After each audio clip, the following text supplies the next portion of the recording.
Welcome back to 52 Lockup. I am your Apple Teeny Cadma, a bit in Apple TV. 52 Lockup is a series I started talking about my biggest passions, true crime. A new episode on every Cadmaniac Monday for 52 Mondays and 52 Crimes. Hope you guys enjoy. Be sure to comment, like, subscribe, give me some kind of feedback. Even tell me stories you may want me to cover. I don't know. But either way, viewer discretion is always advised. I do not go into detail about the deaths. It's more about kind of how he got there. So let's get started. So today's story is a recent story from this year. It's actually from last month. I could not pass this up. Yeah, I'm just going to say that. So today we're in Southern California with Matthew Taylor Coleman, who's married to actually Abby Coleman. The loving couple recently had 2 children. Abby gave birth to her first son, Kaleo, I hope that's how you pronounce it. I apologize if I'm butchering it. Coleman, and the younger daughter, Roxy Coleman. So Matthew was seen as loving and a dedicating father. When he gets older, he would even actually lead like Bible study. He would do tutoring and helping out the community, you know. And since Matthew's childhood, he was actually a big fan of the water, right? He loved to surf. And he fell in love with it. And although I am a little limited on the information about his life, I'm working with what I have found. I'm going by what people refer to him as, right? So we're going to actually get into this. Matthew Coleman actually had started his own business teaching surfing. I'm not sure at what point when he met his wife, Abby, but they met. But either way, let's get started on the Coleman murders of Southern California. So, Matthew and Abby had basically what everyone kind of considered to be a healthy, perfect, happy marriage.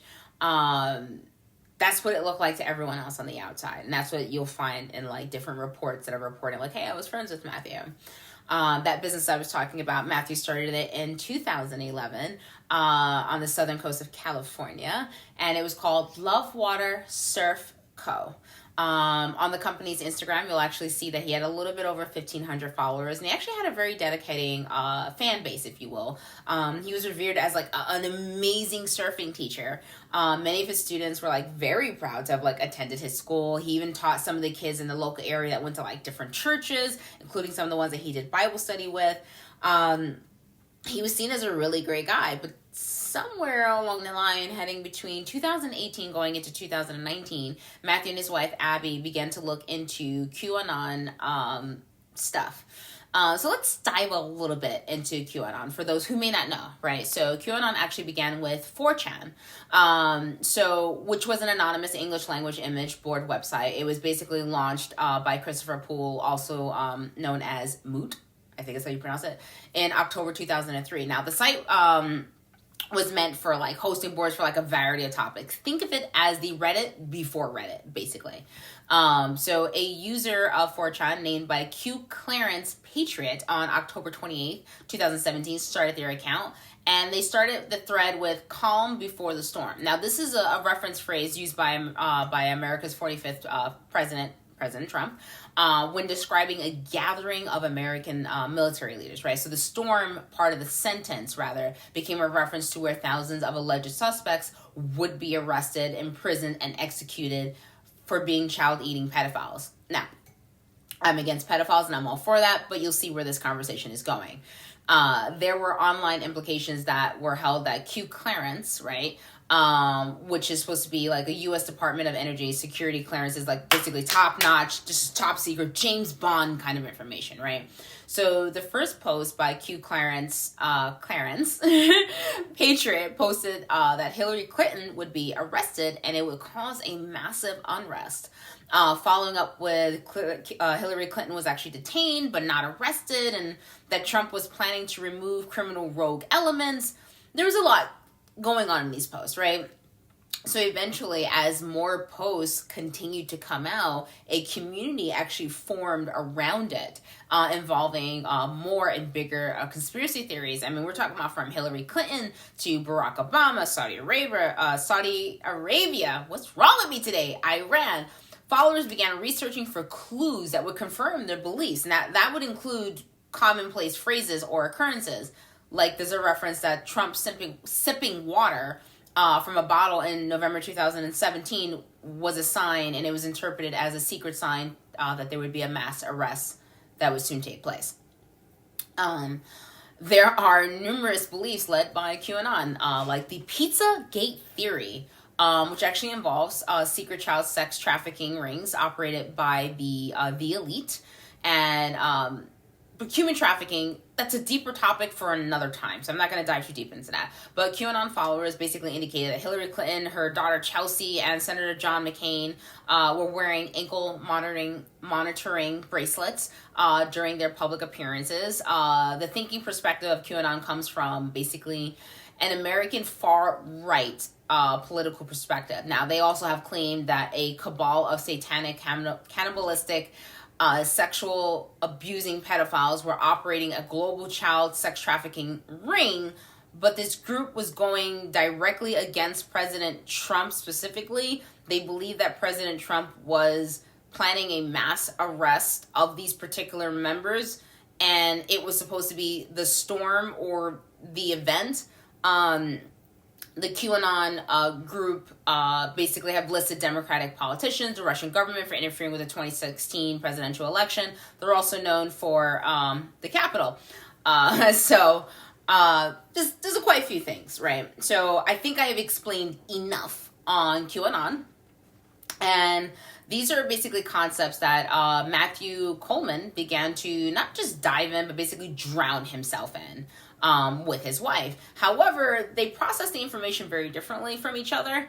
At least that's what it seems like from Abby's statements coming from her. Now, she started stating that the last few years of her husband Matthew became more and more paranoid. She stated that he just sort of like dove in deeply into the QAnon, which included those theories, as well as some about the Illuminati and Serpent DNA. Now, this is important for later. Now, Serpent DNA stems from the reptilian conspiracy theory. Now, Michael Barkun is a professor of political science at Syracuse University that discussed that he believed this conspiracy actually originated from the fictional story created by Robert E. Howard, The Shadow Kingdom, which was actually published in Weird Tales in August 1929, where serpent men are like serpent/humanoids with reptilian heads who either imitate humans and they live underground.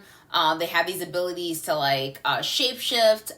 There are a lot of beliefs as well about them like mating with humans secretly and to continue their species. I know what you're thinking. You're looking at this going, where are you going with all of this information? Well, at some point in the midst of Matthew's thinking, he was basically neck deep in QAnon. His family and friends started to notice his conversation began to change drastically, and he demonstrated a very obsessive behavior with these theories. It would later be referenced that he would state that Q was actually talking to him directly. Matthew Coleman, at the age of 40, left Abby on August 7th, 2021, with the kids, without telling her. He sent some messages to his wife, and then he just, like, it was like an on and off disappearing.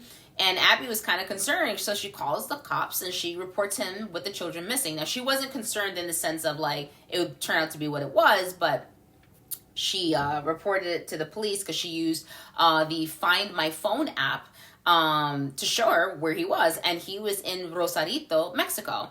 And while they were out, Matthew sends this to his wife. Hey, babe, miss you too.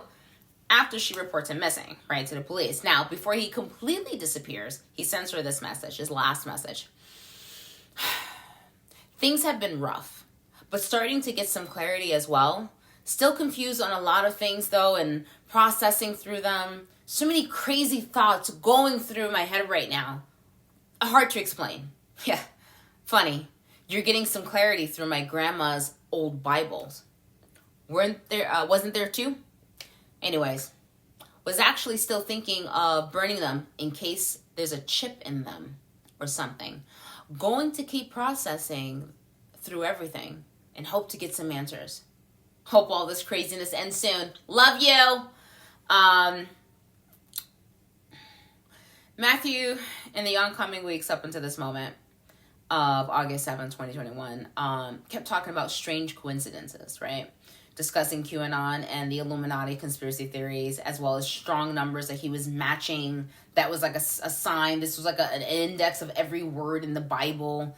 And since he did Bible study, he would have access to like knowing that kind of thing, right? By August 7th, 2021, Matthew kidnaps basically his 2-year-old son, Kaleo. I hope I am pronouncing that correctly, and I apologize if I'm not. 10-month-old daughter, Roxy, because he believed that they had serpent DNA from the mother. On August 9th, a neighbor in Mexico told another, Roberto Salinas Ramirez, about some blood spatter he saw by the dry creek outside his small pink home. 47-year-old Ramirez lives on a farm, next to some fields for tomatoes and lettuce and a beautiful view of Cerro El Coronel, which is like the locals' like largest mountain. It's considered to be like a nice, quiet, relaxing place. And it's a place where tourists usually don't go because they're like distracted by the oceanside restaurants and strip clubs in Tijuana. So Ramirez's neighbor, he's telling him about this blood spatter, and Ramirez is like, I don't remember hearing anything that night, but what do you mean? But his neighbor looks like shaken up, so he's like, I should go check this out. So he gets his dog, Kobe, to investigate his property. He's like, I need to see what's going on. So, as he unlatches his fence, he spots 4 strands of barbed wire wrapped around some wooden stakes, right? Then the blood over a patch of like dried brush, and some rocks. He's looking, he's like, what is that? There was actually more blood on the bushes, apparently, the deeper he walked in.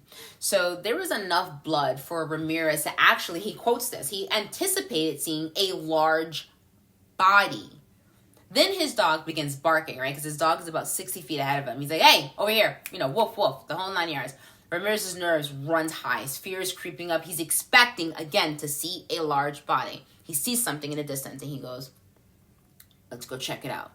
He makes his way closer and closer and closer. And upon further inspection, he realizes he was looking at the bodies of 2 children.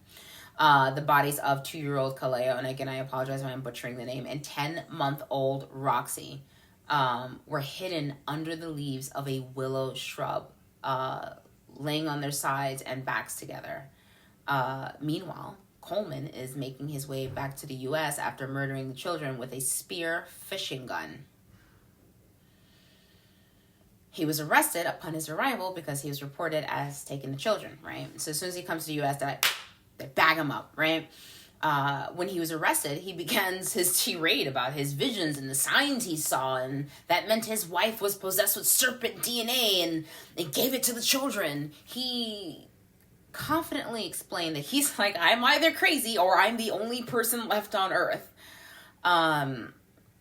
He also told investigators he saw all the pieces while he was laying in bed being decoded in front of him. He thought he was in the Matrix. He also said that he was Neo. He discussed in detail about time travel and teleportation. He said that he killed his children to prevent them from becoming the alien species from the species that intended to basically kill everyone on Earth. He did it to save Earth. He admitted that he knew and knows what he did was wrong, but he did it to save the world. He then demonstrated hand signals that he saw online as well. He used social media to demonstrate this to let him know if people knew about the conspiracy and if they were pledging their allegiance. He used Instagram and Facebook to demonstrate this to the authorities. He said he knew the agents were there as a setup to get him for the lizard people, right? So Coleman has pleaded not guilty to 2 counts of foreign first-degree murder, setting up the deaths of these 2 children. Now, QAnon are not happy from what I found about him online. So there's a lot of online trolls saying that he's undermining, they're undermining his story, right? Because they're like, listen, his history had nothing to do with this and it's discrediting our movement. Which I'm sure he sees as part of the lizard people, whatever. Is it possible that there's more to the story? Of course, right? But I'm not the forensic psychologist evaluating the mental state of this guy, so I can only give you what I think is a my opinion. I can't give you a true speculation of his mental state, right? However, Matthew Coleman's psychosis seemed to have gone like unseen, right? So like often like the symptoms of like a psychotic episode will include the patient having delusions, hallucinations. They can have this also includes incoherent speech. They will become depressed. There's other signs and symptoms too. So people undergoing a psychotic episode may even they'll experience trouble sleeping. They can do self-isolation, lack of motivation, anxiety, depression, right? There's very little about if there are other signs in the past that have presented itself to people and it was overlooked. Like, I mean, I would love to mention schizophrenia, right? But generally with males, the signs for schizophrenia show up in their teenage years and their early 20s. With women's schizophrenic symptoms, they appear in their late 20s and their 30s.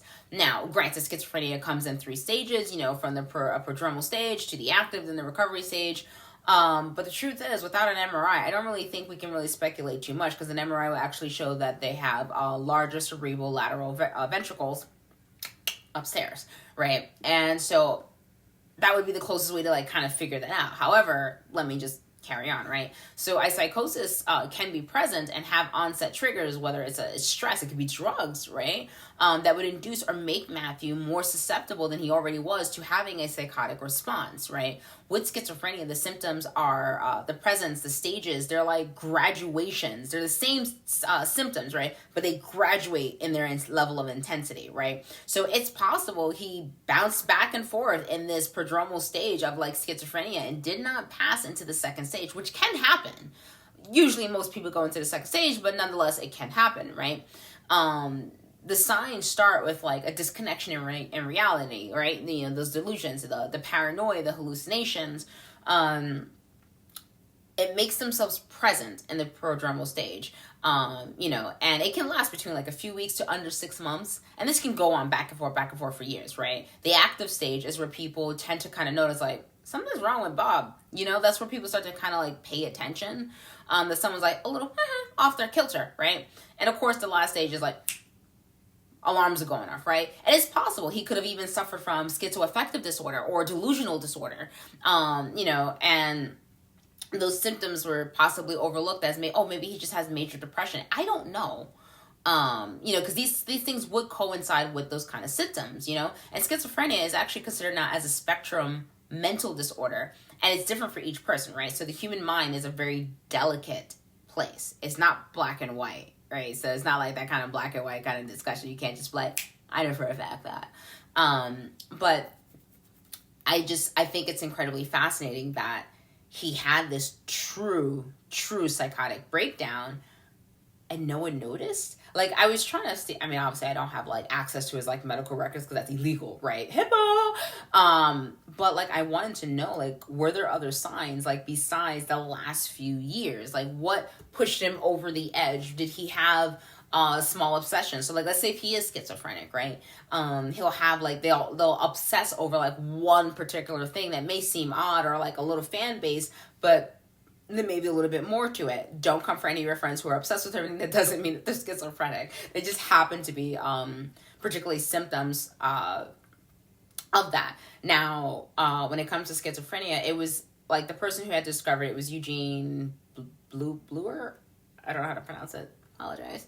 But he described it as a bevy of mental disorders, right? So it's just like one big pot just stirring up like of all kinds of things, because it's got a little bit of this, it's got a little bit of that, it's got a little bit of this, it's got a little bit of that. Like, that's the best way to describe it. And that's why schizophrenia is on that spectrum, because there's so many different ways it can affect a person. And of course there's treatments for it, whether you're looking at the first generation medication, which has a lot of side effects, second generation has a lot of side effects. Then there's like therapy, there's like a lot of things you can do, but if these signs go overlooked, there's really not too much. And it's a scary thought, because it's kind of like everything, what you find online, everything seems normal, everything seems fine until like the last few years. So my question is, let's say if it was schizophrenia, then does that mean that he was stuck in the prodromal stage for a long time and no one noticed. Maybe the surfing was his obsession. I gave him something to obsess over, and that's why these symptoms got overlooked. At some point, was he diving into hallucinogenic drugs where it kind of made him, who was already susceptible to having a psychosis, that it enhanced the experience, where he starts seeing pink elephants, on parade, that kind of thing.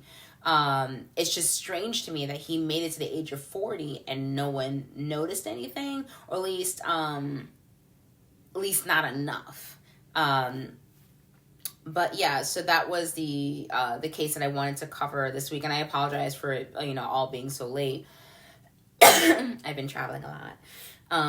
But yeah, so that one caught my attention. I was just like, the Serpent DNA kind of thing, and I've heard about all that stuff, Illuminati. I've read into it. I've actually was writing a book, kind of like revolving around it for like a fictional story.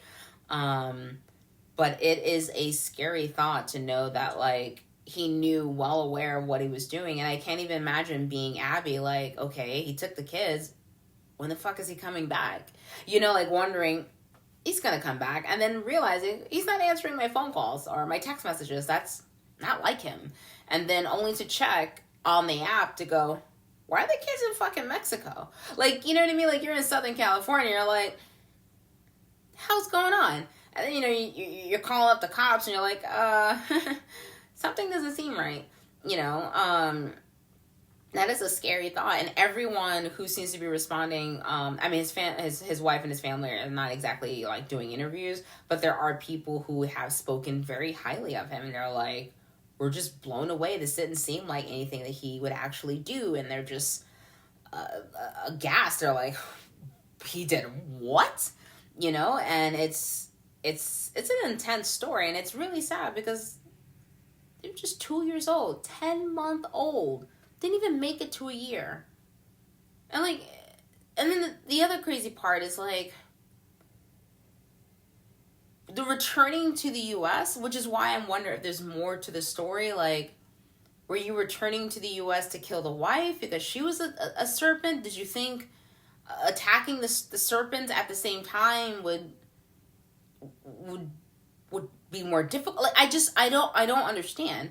Or is this a setup and you're trying to just play the insanity card, which is actually not as common as people think. Like, oh, they're gonna get the insanity bargain, plea deal. You get heavily evaluated before they even like let you even think about that. Because he will be properly evaluated to see if that actually is applicable or not. But it's like a sad story. And if he is just pretending to be insane, if that was the case, he was just trying to get out of his life and dip out and just kill the kids and the wife and be like, oh, I'm gonna start new, and I'll pretend I'm crazy. If that's really the case, you couldn't just leave, because it's not that difficult. You could be like, fuck this noise. And I kind of just feel bad for her, because if everything seemed normal-ish, or maybe he seemed a little off on the last 2 days and now the kids are gone, I can only imagine how hopeful she would be. He's not going to harm the kids. He's not going to harm the kids. And that's a scary-ass fucking thought. And then only to realize he had murdered them with a spear fishing gun. And it's sad, because, that didn't have to happen. And okay, whatever. If you believe in serpent DNA, whatever, you think your partner's one, just divorce them. Because I kind of just feel like, right? Here's how I'm seeing it. If I genuinely believed my partner was some alien race, I made it with them and I gave them the kids, right? And I'm like, ooh, can't trust them. They're an alien race. I would assume that if they were part of the Illuminati and they were this all-powerful group of people on Earth, I would assume they would have all means and access to getting to me, right? And then, because they have such an intense access to me, that means I would never truly escape. Better not piss them off and kill one of them. I'm just saying, this is just all I'm saying. Divorce and just walk away. I think I've said enough. Either way, if you think yourself, or a loved one may be suffering from delusions or hallucinations, please try to get them to reach out for help and get evaluated. There's so much health out there, and I feel like mental health sometimes just kind of gets passed up as a joke, you're crazy. And don't get me wrong, there's some crazy bad stories about what's happened in asylums, and I get it, but mental health has made such a lot of progress, and there's a lot of people out there in the health field who are ready to help you. Hey, need someone to talk to. Some people have to go on a journey to find the right psychologist or therapist for them. It's not, you can't just pick the first person you meet, all right, Tina, we're doing this. You have to find the right person, and sometimes you have to kind of just shop around until you find it. Look for where there's free apps where you have someone to talk to. And I mean, hell, if you need to, download Replica. I just feel like there's so many options out there, and if there's someone can receive the help that they need, then get it. But that's it for today's episode. See you guys next week for 52 Weeks and 52 Crimes. Oh, forgot to do my thing. Woo!